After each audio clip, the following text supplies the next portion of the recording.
Salut les yogis, c'est Karim du futur. Juste avant de vous lancer cette vidéo, j'aimerais vous demander, si vous aimez bien mon contenu, de vous abonner à la chaîne. Effectivement, vous êtes plus de 3/4 à regarder mes vidéos, mais à ne pas être abonné.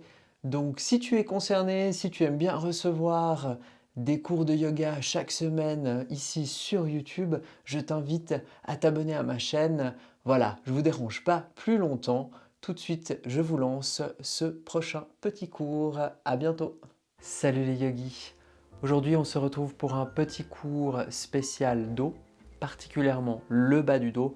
Donc si vous avez des gênes ou des douleurs ou que vous voulez prévenir justement, empêcher ces douleurs, ce cours est idéal.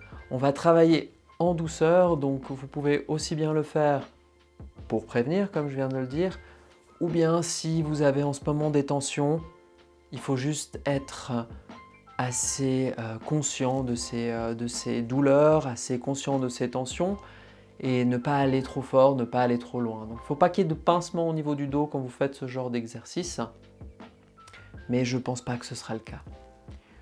Si vous avez une couverture pour la fin du cours, c'est top, vous la pliez quelques fois, ce sera juste pour relever un tout petit peu les fesses. On se retrouve tout de suite sur notre tapis pour ce cours spécial dos.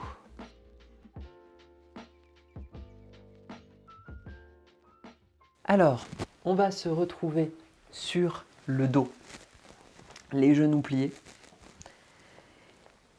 Et ce que je constate souvent quand je donne des cours, c'est que beaucoup de douleurs au niveau du dos, elles viennent d'un mauvais contrôle en fait de la ceinture abdominale. Donc on va juste commencer ici à faire quelques exercices au niveau du bassin, au niveau de la ceinture abdominale.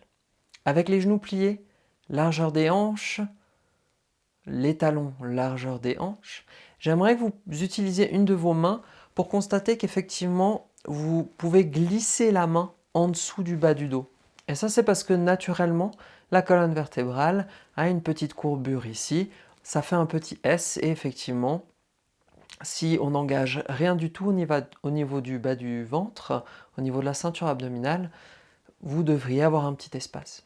Nous, on va travailler à combler cet espace, à coller l'entièreté du dos au sol pour amener son intention sur la ceinture abdominale, sur sa respiration. Donc avec les mains le long du corps, comme je l'ai dit, les pieds au sol, les genoux pliés, vous allez juste commencer par respirer. Vous allez prendre une grande inspire par le nez et une grande expire par le nez. Maintenant, vous allez inspirer par le nez, gonfler le ventre. Et à l'expire, j'aimerais que vous pensiez pubis en direction nombril. Vous expirez, vous rentrez le ventre. Et en même temps, vous essayez de coller le bas du dos contre le tapis. Pour ça, vous engagez le bas-ventre. Vous pensez pubis en direction du nombril. Et vous pressez tout le dos contre le tapis. Inspirez, vous remplissez le ventre, la courbure revient, le bas du dos décolle. Expirez, videz le ventre, videz le ventre, videz le ventre. Et maintenant, vous commencez à pousser le bassin vers les pieds, ramener le pubis en direction du nombril et compresser ici un tout petit peu, presser tout le bas du dos. On va continuer, on va inspirer. Du coup, on retrouve la courbure naturelle, on gonfle le ventre. Et on expire, on vide le ventre, on pousse les hanches vers les talons, on plaque le bas du dos contre le sol. Encore 2 fois comme ça, on inspire, on retrouve la courbure naturelle, quand on inspire. Et on expire, on plaque. Une dernière fois, on inspire. Et on expire pour cette dernière fois, on va plaquer le bas du dos au sol, mais à votre prochaine inspire, essayez de garder le bas du dos au sol. Donc vous gardez la ceinture abdominale engagée quand vous retrouvez votre inspire. L'air va directement monter du coup plutôt dans la poitrine, dans les flancs, dans les côtes, ici, plutôt que faire gonfler le ventre. On va juste réveiller un tout petit peu les abdos gentiment. Pour ça, pressez les mains au sol. Vous allez décoller les pieds, ramener les genoux vers la poitrine, mais continuez à vous focaliser à presser le bas du dos au sol. Du coup, vous avez peut-être le coccyx qui décolle un petit peu ici. Vous ramenez les genoux vers la poitrine sans utiliser les mains. À l'inspire, on va tendre les jambes vers l'avant du tapis et faire en sorte que les talons ne touchent pas le tapis. Et on essaie de garder le bas du dos compressé contre le sol. Maintenant, on va expirer, on va ramener les genoux vers la poitrine.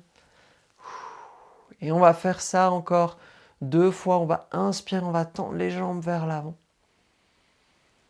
Gardez le bas du dos au sol, les talons décollés.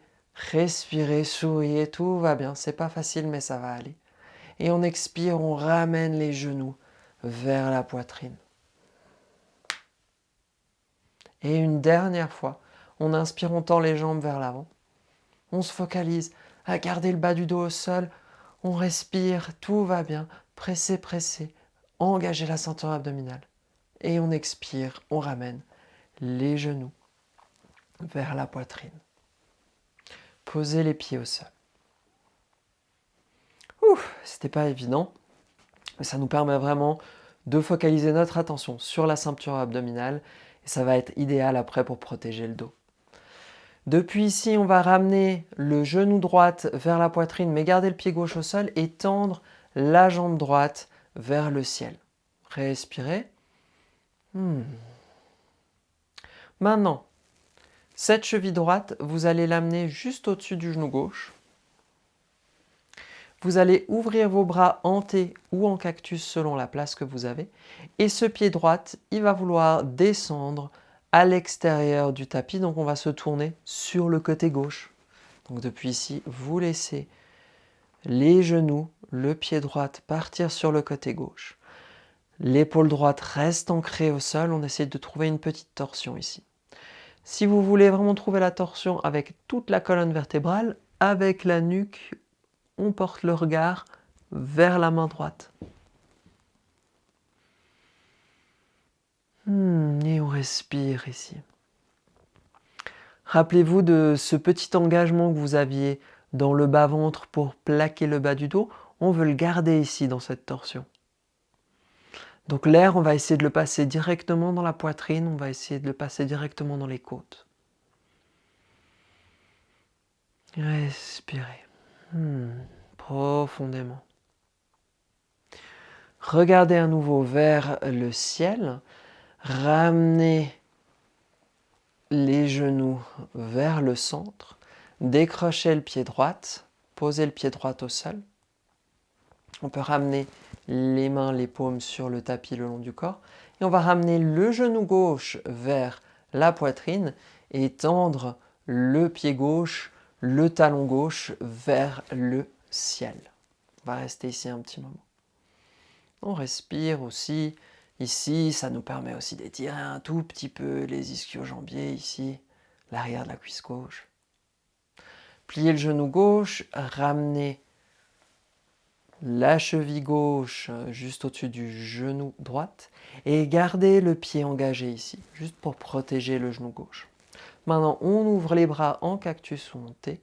Et cette fois-ci, le pied gauche vient sur le côté droit, les genoux partent sur le côté droit. On garde le dos plaqué au sol, l'épaule gauche est lourde et on va peut-être regarder vers la main gauche. Et on respire ici. Tout va bien.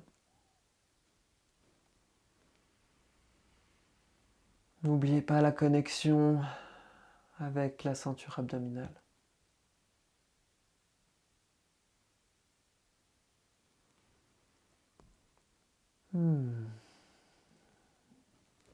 Et puis gentiment, on regarde vers le ciel, on ramène les genoux vers le centre, on décroche le pied gauche. Maintenant, depuis ici, mettez les pieds ensemble pour que la plante des pieds se touche et laissez les genoux s'écarter. On ne va pas rester ici longtemps, ça s'appelle Supta Baddha Konasana. Et ici, par contre, vous allez voir que généralement, vous avez le bas du dos qui se creuse. Vous pouvez le laisser se creuser ici, les mains de part et d'autre du corps. Vous pouvez aussi vous amuser à juste re-explorer cette bascule du bassin qui vous permet de coller le bas du dos au sol ou non. Et qu'on soit clair, même s'il y a une bascule du bassin, on essaye de rester long dans le tronc. Donc l'espace entre les hanches et les basses côtes doit être la plus grande possible. On n'essaie pas de tout comprimer, de tout resserrer. On essaie de trouver de l'activation tout en trouvant de la place ici, tout en trouvant de la longueur. Maintenant, depuis ici, ramenez les genoux ensemble. Ramenez les genoux vers la poitrine, peut-être accrocher ici avec les mains les tibias. Et si vous n'avez pas de problème de dos ici, vous pouvez rouler un tout petit peu sur la colonne vertébrale.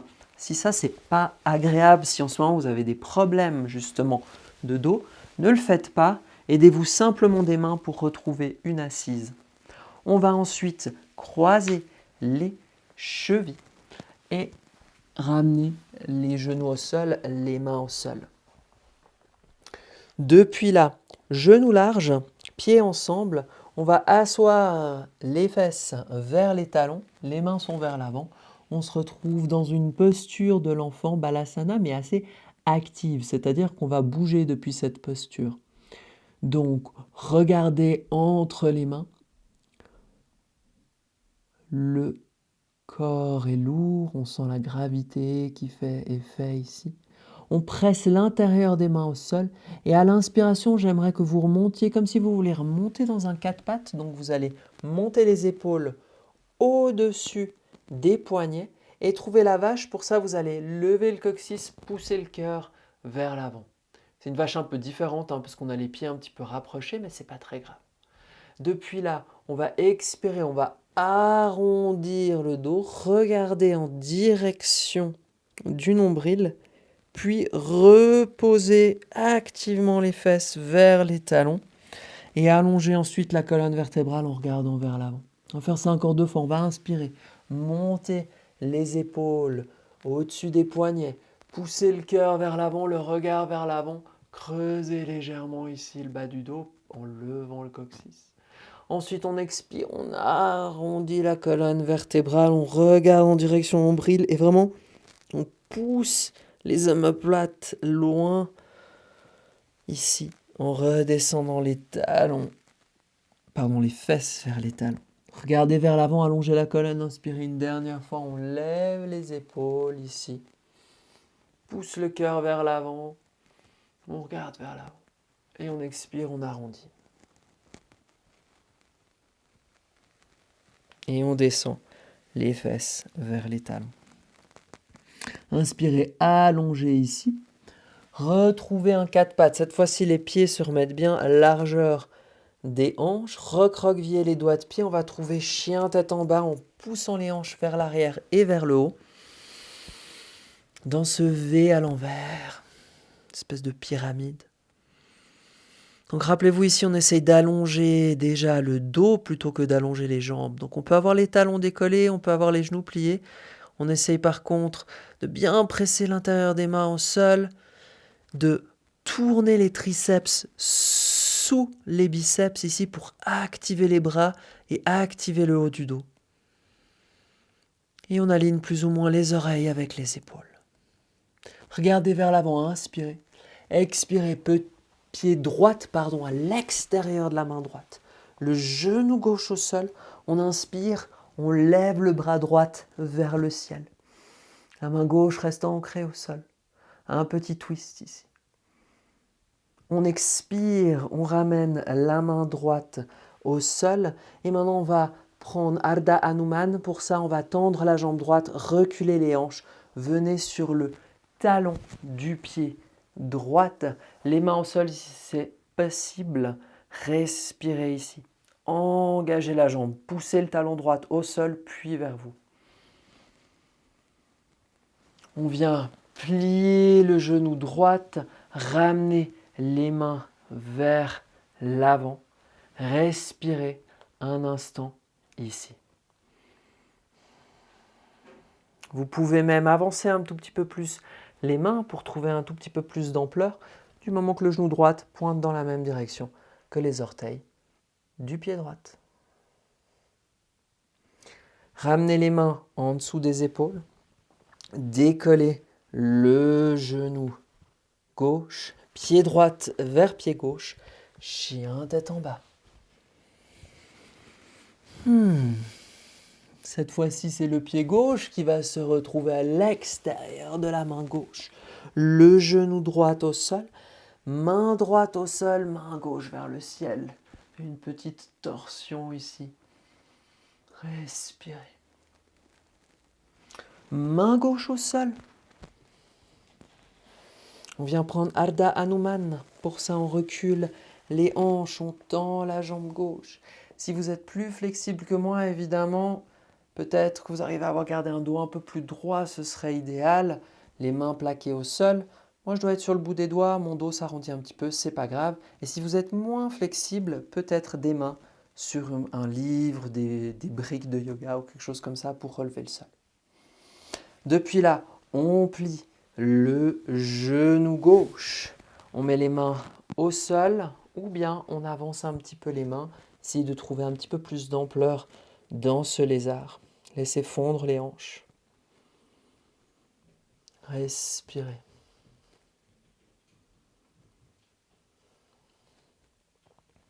Depuis là, on ramène les mains en dessous des épaules. On décolle le genou arrière, pied gauche vers pied droite.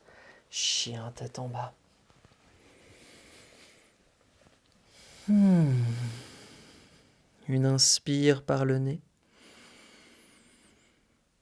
Une expire. Regardez vers l'avant. Placez le pied droit à l'extérieur de la main droite. Main gauche au sol, main droite vers le ciel dans cette torsion. En option, vous ramenez la main droite vers l'arrière du tapis. Vous pliez le genou gauche. Vous essayez d'attraper l'extérieur du pied droit. C'est une option, pas besoin de le faire, pas besoin de se forcer.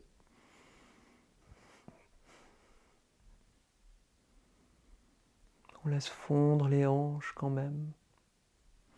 Depuis là, on regarde au sol, on décroche le pied gauche, main droite au sol. On va tendre cette jambe droite à nouveau. Votre Ardha Hanuman. Pour changer un petit peu les choses, peut-être que cette fois-ci, cette version-là, vous apportez les mains, le bout des doigts à l'extérieur de la jambe droite pour créer un petit peu de torsion. Mon doigt de pied du pied droit, mon petit doigt, il veut partir loin de moi. Moi, ce que je vais essayer de faire, c'est d'activer les muscles pour ramener ce doigt de pied vers moi. Et je respire. Et depuis là, je remets les mains sur le tapis. Je viens plier le genou droit.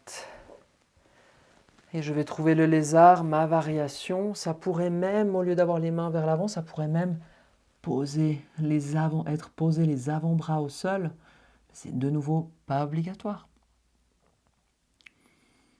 Respirez. On travaille beaucoup les hanches aussi parce que ça va. Si vous avez des tensions au niveau des fléchisseurs, ça peut évidemment influer toute cette zone bas du dos. Donc on essaie de détendre ça en même temps pour détendre toute la zone du bas du dos. Depuis là, on remet les mains en dessous des épaules. On décolle le genou arrière. On va trouver chien tête en bas. Et on respire.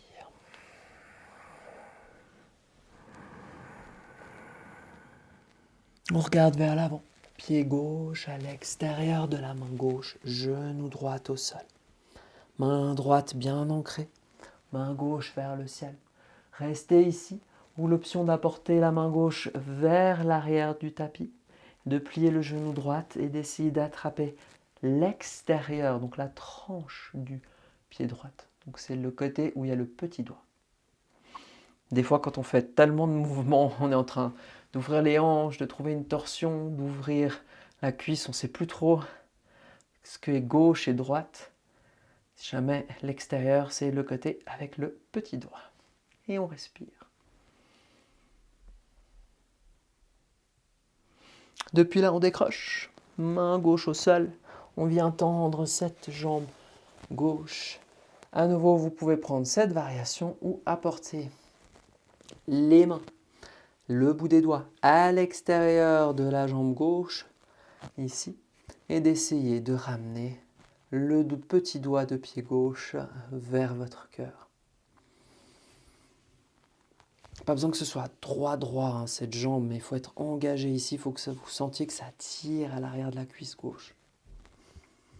Depuis là, on va ramener les mains vers le centre, plier le genou gauche, votre variation du lézard, soit les mains au sol, les mains vers l'avant, ou carrément les avant-bras au sol. Essayez de ne pas trop arrondir le dos ici, mais de allonger la colonne en même temps que vous faites ça. Ça va impliquer quoi? Ça va impliquer de regarder plutôt vers l'avant que vers le milieu du tapis. Engagez légèrement la ceinture abdominale et imaginez que vous êtes fier, que le cœur il pousse vers l'avant.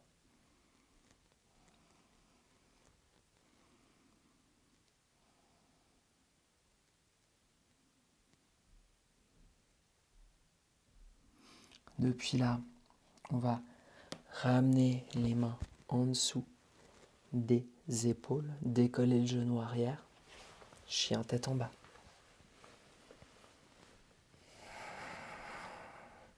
Prenez une inspire pour bien allonger la colonne ici. Une expire, ramenez les genoux au sol. On va se retrouver sur les fesses, donc moi j'aime bien là croiser les chevilles et me rasseoir, mais si ça c'est pas confortable, faites juste en sorte de vous retrouver dans une assise. Petite astuce, on peut prendre la couverture pour la mettre en dessous des fesses et relever légèrement les hanches, vous verrez ça peut tout changer. Depuis ici, on va prendre Sukhasana, donc la posture en tailleur. Juste pour vous montrer, j'essaye de prendre Sukhasana vraiment dans sa forme où on essaie de créer un rectangle plus ou moins, trapèze, hein, entre les genoux, les hanches. Donc j'essaye d'aligner le pied droit avec le genou gauche et le pied gauche avec le genou droit. Au tout début, je commence avec le tibia droite devant le tibia gauche. Je mets le bout des doigts au sol, j'inspire, j'allonge la colonne. J'expire, je descends le cœur vers le tapis, puis les mains suivent. Et je me focalise d'abord à avoir un dos bien droit, le plus droit possible. Peut-être je suis sur le bout des doigts. Et ensuite, à l'expire, je laisse fondre les avant-bras et peut-être fondre ici aussi le front, quitte à ce que le dos s'arrondisse.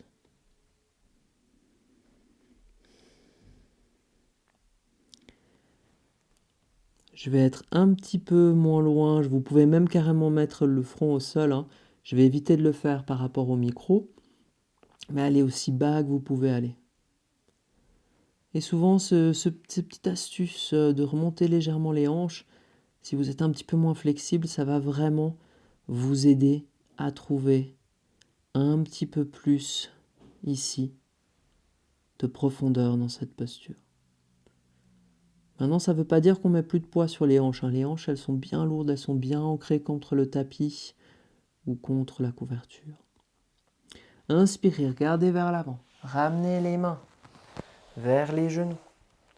Regardez vers le côté droit, vers le genou droit. On va passer la main droite à l'extérieur du tapis. Et à l'expire, on va partir dans une diagonale, comme si on voulait faire fondre le ventre et le cœur au-dessus de la cuisse droite. Et on respire ici tranquillement. La hanche gauche est lourde, on essaye de ne pas tricher.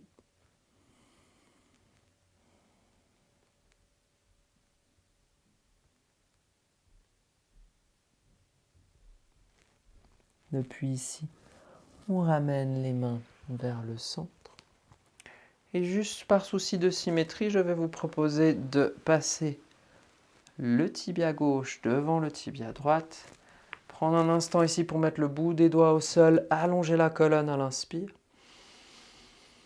Expirez, gardez toute cette place que vous avez trouvée. Les mains partent vers le côté gauche.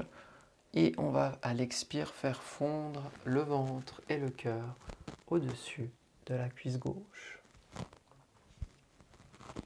Restez, rappelez-vous, restez bien lourd avec cette hanche opposée, donc ici la hanche droite, qui n'essaie pas de décoller, mais qui est, imaginez qu'elle est lestée, qu'il y a du plomb. Et ensuite, vous pouvez relâcher un petit peu plus aussi en haut du dos, quitte à ce que ça courbe, que ça arrondisse tout le dos.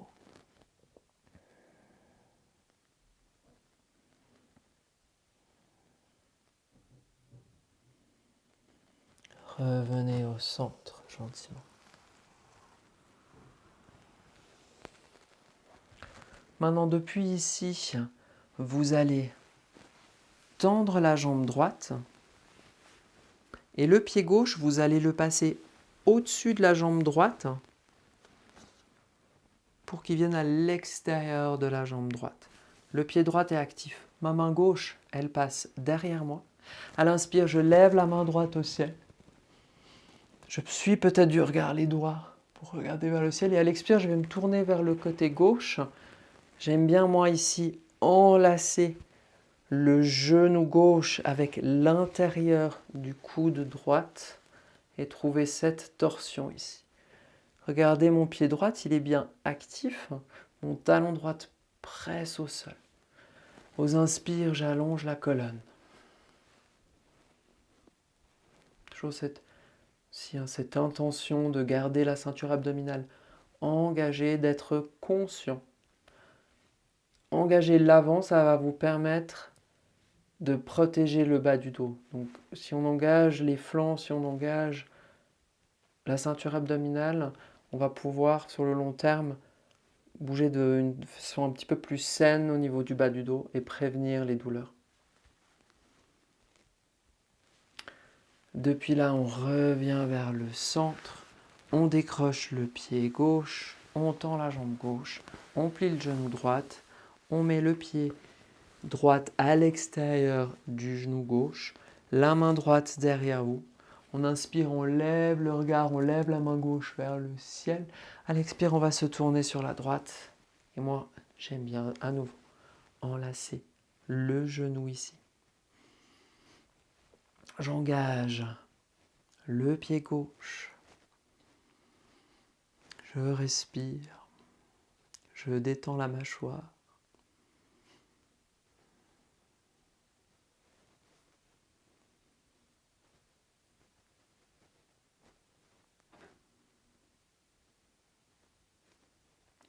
Depuis là, je vais revenir au centre, gentiment décrocher le pied droit, tendre la jambe gauche, tendre la jambe droite.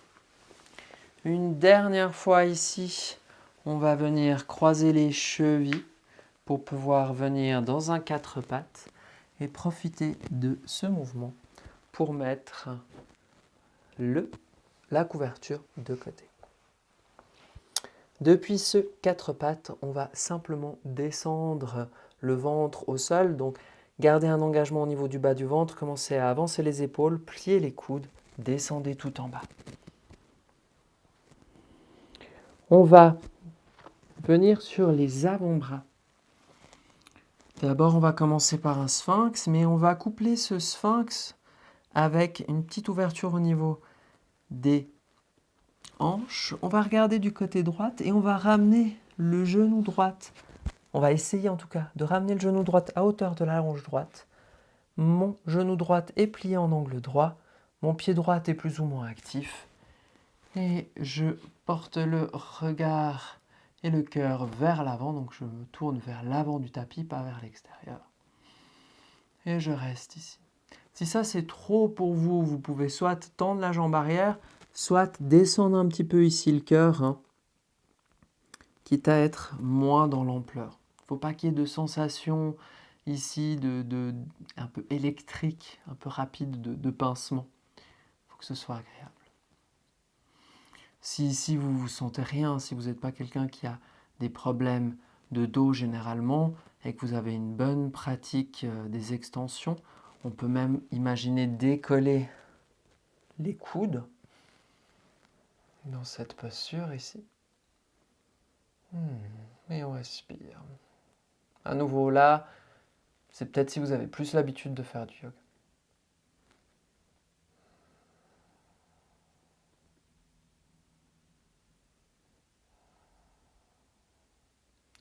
On ramène les avant-bras au sol.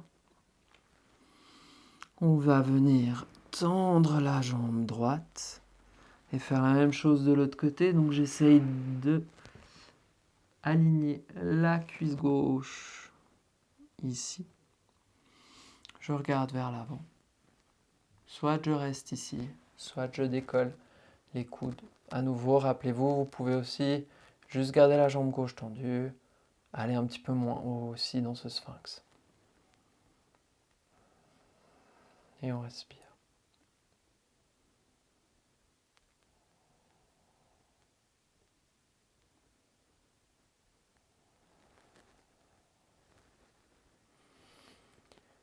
Rappelez-vous qu'on cherche vraiment pas quelque chose d'esthétique. Essayez de pas trop vous focaliser sur ce que je suis en train de faire par rapport à quoi ça ressemble, mais vraiment ressentir des sensations. Ici, vous avez une ouverture du cœur, une ouverture du dos, vous avez quand même la ceinture abdominale engagée, une ouverture au niveau de la hanche gauche. Ramenez les avant-bras au sol gentiment. Ramenez la jambe gauche vers la jambe droite et ramenez le cœur vers le sol. Recroquevillez les doigts de pied. Mettez les mains en dessous des épaules le long du corps.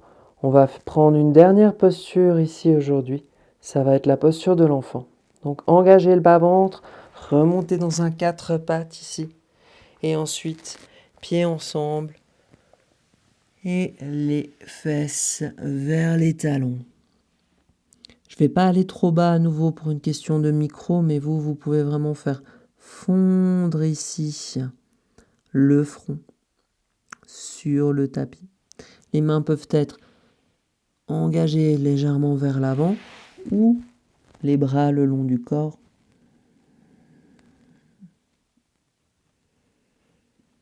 Et vous allez rester ici autant de temps qu'il le faut.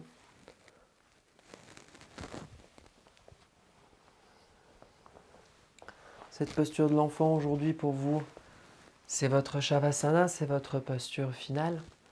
Elle va vous servir à allonger la colonne vertébrale. Une dernière fois ici. Les douleurs en bas du dos, c'est toujours très problématique dans le yoga et dans la vie de tous les jours. Ça peut venir d'un tas de choses, ça peut venir d'une zone au niveau du périnée, au niveau des hanches, au niveau des cuisses qui sont très tendues et qui va tirer le dos. Ça peut venir aussi du haut du dos, du milieu du dos. Si chez vous c'est récurrent, je vous encouragerais vraiment à aller voir des spécialistes. Mais c'est déjà ces petits mouvements de yoga pour détendre les hanches, pour se rendre compte de sa ceinture abdominale, c'est déjà faire un pas dans le bon chemin. Et je vous invite à faire régulièrement ce cours s'il vous fait du bien. On se retrouve bientôt pour un prochain cours. Namasté.